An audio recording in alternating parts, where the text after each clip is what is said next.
Hi guys, welcome back to my channel. Kelvin here. It's been a while since my last portfolio update in 2020 and you guys keep asking me to show us leh, update us leh. Okay, I will show you my portfolio update finally. So in this video, I will share with you my entire portfolio. What are my holdings, what are the changes and all the good stuff. But wait, that's not all. I've also learned a new strategy to boost my portfolio returns, which I will also share with you in this video. But before I start, I would greatly appreciate it if you can help to tap the like button because it will boost the channel's algorithm. In return, I will show you a cute kitten. Anyway, there's a lot to talk about, so let's jump right in. Before I show you my portfolio, let me first explain the goal of my portfolio. Basically, the goal of my portfolio is just like everyone else, earn lots of money and become as rich as a Saudi prince when I grow up one day. But my portfolio has an extra requirement, like in time crisis, there's a time limit to it.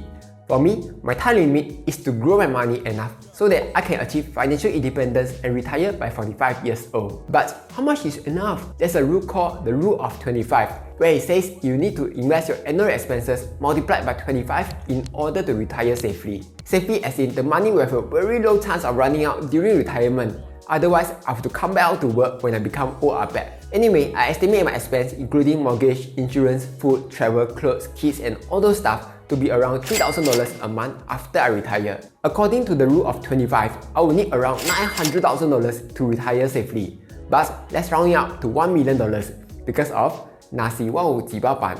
Everyone wants $1 million. So that's the goal of my portfolio, to grow it to $1 million by 45 years old. And just in case you're wondering, no, my kids are not part of my investment portfolio. With that, let's take a quick look at how my investing strategy changed over time. In 2018, I first started by investing into dividend stocks. I like dividend stocks at that time because it gave me a steady PP dividends of around 4% every year. I was consistently dollar cost averaging about $1,000 every month. But when I checked the compounding interest calculator, I found out that if I continued with dividend stocks, I would only end up with $270,000 by 45 years old and will completely miss my goal. Just like how Yingmu Huadao misses his layout. Then in 2019, I discovered index funds that were giving much better returns than my dividend stocks. On top of that, they were super passive, super diversified, just super great for me. I also changed my job around that time, so I had more money to invest. Nice. Check this out, I started 2019 with $13,000 and this time I was able to invest $2,250 a month, so that's $27,000 a year. I had 13 years left to grow my money.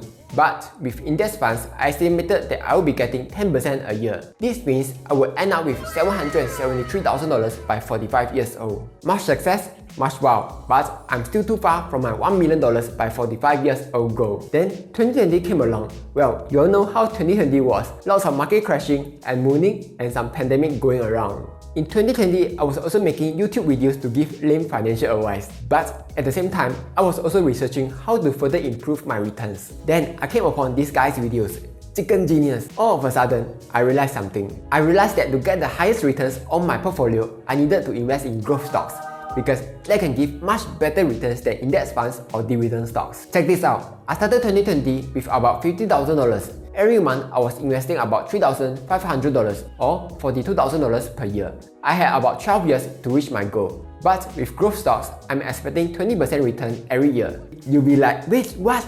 20%? You sell ah? Okay, it's just my estimate. I may be right or I may be wrong. Let's see in a few years' time. With these new numbers, I will expect my portfolio to reach $2.4 million when I'm 45 years old. That means my $1 million goal have been fast forwarded by investing in growth stocks. If I reduce the number of years to 8 years, you will see that it just went past $1 million.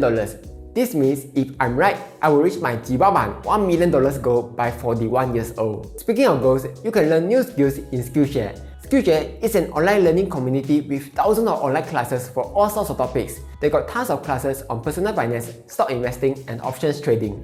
Besides earning money, which makes me happy, I'm also looking for other ways to be happy. Right now, I'm taking a class called How to Be Happier, Stoicism Masterclass by Ali Abdal. Some takeaways I got was, we should only focus on stuff which are within our control, like our own thoughts and our own actions. And always focus on the big picture. If we can do this, we can have a happier life. So, because Skillshare is sponsoring this video, the first 1,000 people to use the link down in the description below will get a 1-month free trial of Skillshare Premium membership. In this 1 month, you can take dozens of classes from creativity to entrepreneur to improving your life. So, go click the link in the description. Sure, you'll get to support this channel, but more importantly, you'll get to learn tons of new stuff from Skillshare. With that being said, let's get back to kaypoing about my portfolio. And now, here's the moment you have been waiting for. I'll show you my updated portfolio. First on this list, ARK Innovation ETF.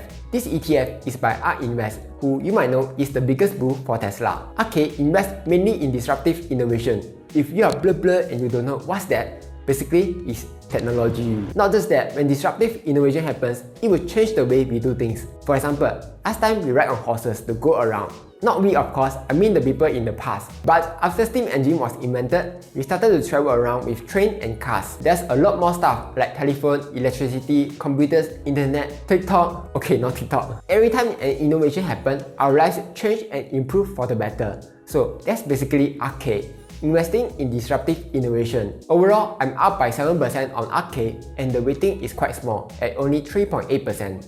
Next, I have ARKG. This ETF is also by ARK Invest, but this time it is related to genomics.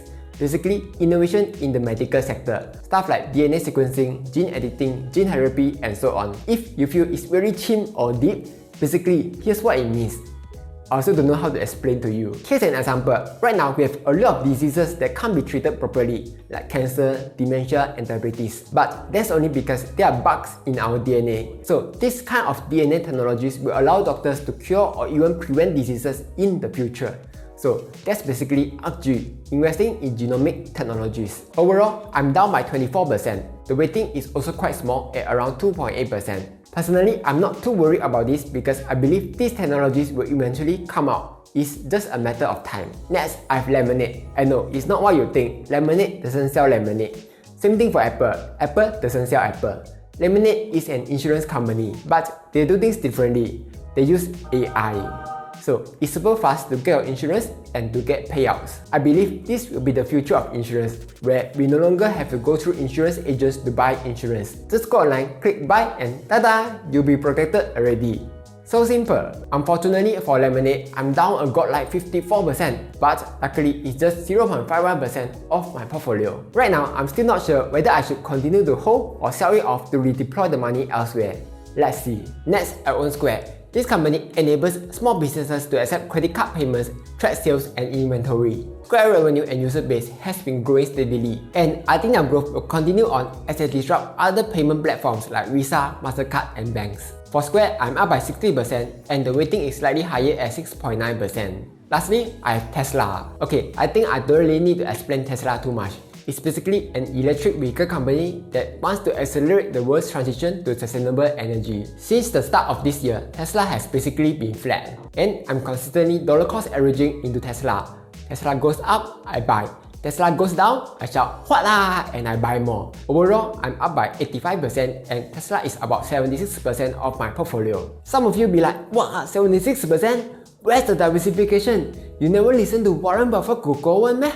Later Tesla crash, then you know. There's a quote by Warren Buffett go, "Diversification is a protection against ignorance." Basically, if you invest like an ape for Wall Street bets, you anyhow buy meme stocks like GameStop and AMC, then it's better to diversify. Then Warren Buffett says, it makes very little sense for those who knows what they are doing. So yeah, I'm personally quite confident in Tesla, and that's why I'm able to go heavy into Tesla. Next, besides stocks, I've also started investing into cryptos since my last portfolio update. I have Bitcoin, Ethereum, and Cardano, and overall, they are up quite a bit. But of course, not as much as those people who all in into cryptos and became a millionaire. Crypto is just a small part of my portfolio.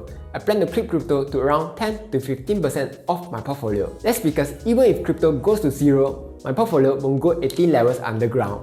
But at the same time, I want to hold a bit just in case crypto goes to the moon, then I can hot big. So that's my entire portfolio. As you can see, I have very few holdings. I don't go around buying stocks like how some people buy handbags until their house looks like a handbag shop. But now, I want to show you something interesting. Besides just buying and holding, I'm also earning extra returns on my stocks and cryptos. For stocks, I'm using the stocks as collateral to sell call options. On top of that, I'm also selling put options on margins. I won't go too deep into that strategy, otherwise this video will be longer than 10 seasons of The Friends. If you want to find out more, I've already done a video about it. You can check it out here if you are interested. As you can see here, I'm earning extra returns by selling options on my stocks. It's anywhere between few $10 on ARKG to $20 over $1,000 on Tesla. Just one thing I want to point out. You will need 100 stocks to sell one call option contract. If you check here, most of my stocks here are not 100. But don't worry, I didn't go 8 mode and sell naked calls like those heroes from Wall Street Bets. The reason I could sell call option on them is because I'm also managing my family's investments. Together with their investments, I have a minimum of 100 shares for each stock. Next, for my cryptos, I'm also earning extra returns by putting them in high interest accounts. For Bitcoin and Ethereum, I'm earning 7.2% by putting them in HODLNOT. For Cardano, I keep it in Binance to earn 7.79% interest. So that's my entire portfolio. But wait, there's more. Other than buy and hold, I also allocate a small amount of money to do the wheel strategy.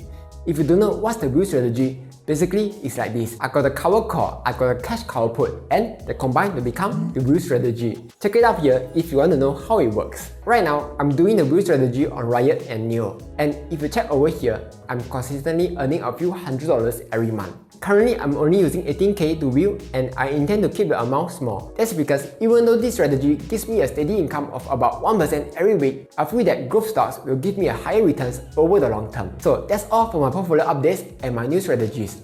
Moving forward, I will keep exploring new ideas on how to increase my portfolio returns and even more, while keeping the risk low. What do you think about the new updates? How can I improve it? Let me know down in the comments below. Like, share and subscribe as I'll be posting new videos every Monday, Wednesday and Friday.